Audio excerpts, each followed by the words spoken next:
দেশের বায়ু দূষণের বৃহত্তম উৎস হবে রামপাল বিদ্যুৎ কেন্দ্র প্রকল্প। সুন্দরবনের চারপাশের ৭০ কিলোমিটার এলাকার মাছ খাওয়ার অযোগ্য হয়ে যাবে। পরিবেশ বিষয়ে বিশ্বের শীর্ষস্থানীয় সংস্থা গ্রিন পিসের করা গবেষণায় এসব তথ্য বেরিয়ে এসেছে।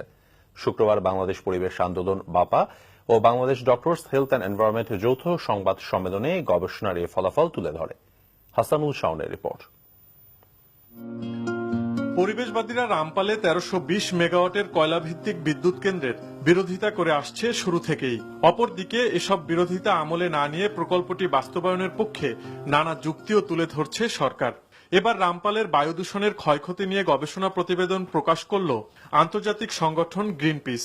গবেষণায় বলা হয়, রামপালের বায়ু দূষণের কারণে স্ট্রোক, ফুসফুসের ক্যান্সার এবং বয়স্কদের হৃদযন্ত্র সহ শিশুদের বিভিন্ন রোগের ঝুঁকি বেড়ে যাবে। বলেছে কেন্দ্র নিজে একা ৬,০০০ মানুষের অকাল মৃত্যু এবং ২৪,০০০ মানুষের শিশুর জন্ম ওজন কম হবে। বাংলাদেশে গ্যাস নির্গমনের ক্ষতি অনেক বেশি হবে সংখ্যায়, হিউম্যান বডিতে এবং পশু পাখিতে, গাছপালায়, কারণ আমাদের মানুষের জনসংখ্যার ঘনত্ব অনেক বেশি।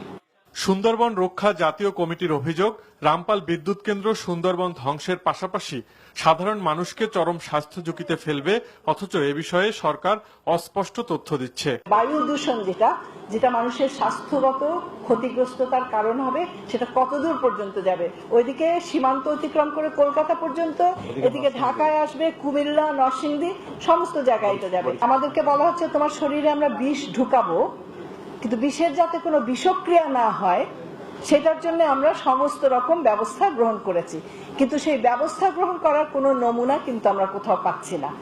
ক্ষমতা প্রদর্শন না করে ন্যায্যতার ভিত্তিতে প্রকল্পটি বিবেচনা করতে সরকারের প্রতি আহ্বান জানান বক্তারা। Hasanul Shaon, NTV news, Dhaka.